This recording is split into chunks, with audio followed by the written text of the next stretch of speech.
Good morning. Hayom Yom Krasnianski.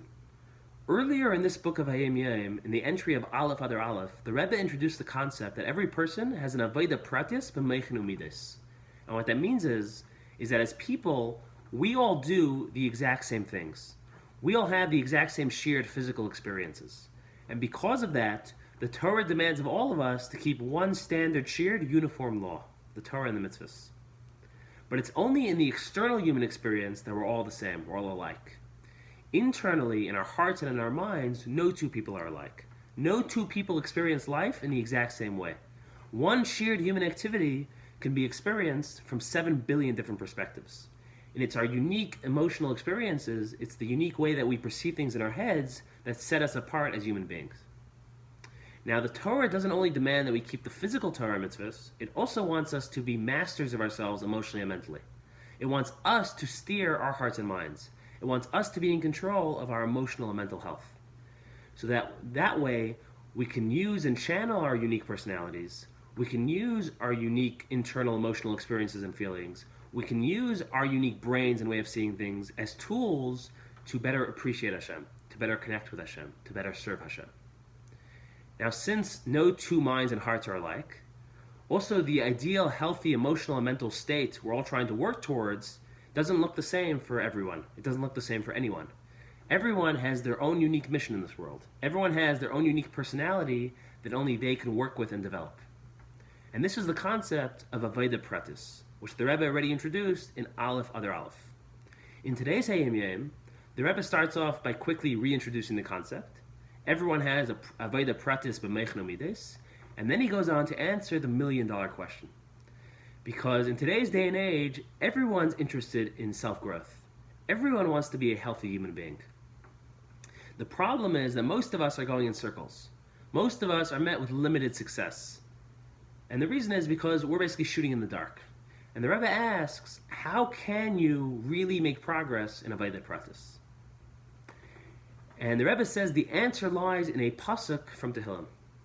In Tehillim, Kapitel Kuf Yotes, we say the words, Me'oivai tichachmeni, which literally translates as, David HaMelech says, I am smarter than my enemies, and because of that, I'm going to beat them.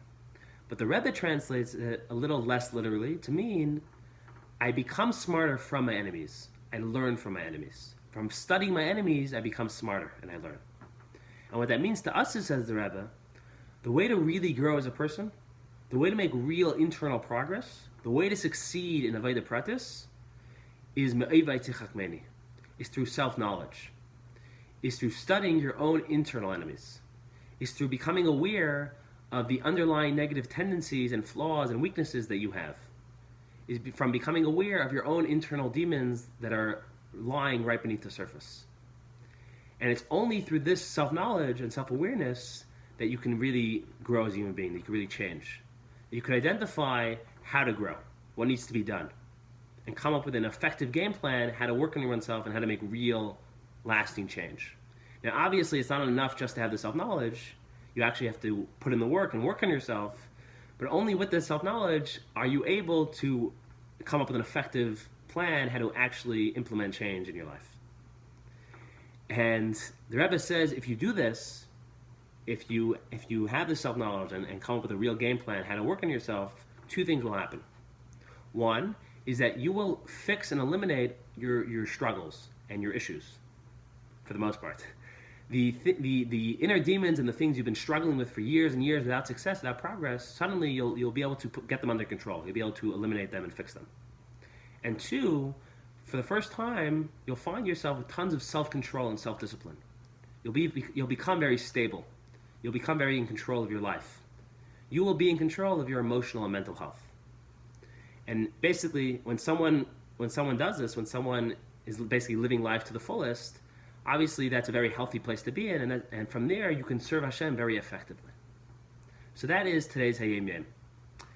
Now, there's a concept in Chassidus, which the Rebbe brings down, not in Hayom Yom, but elsewhere, that how does a person know what his mission is in life? How do you know what you're meant to be working towards in life? What's your mission?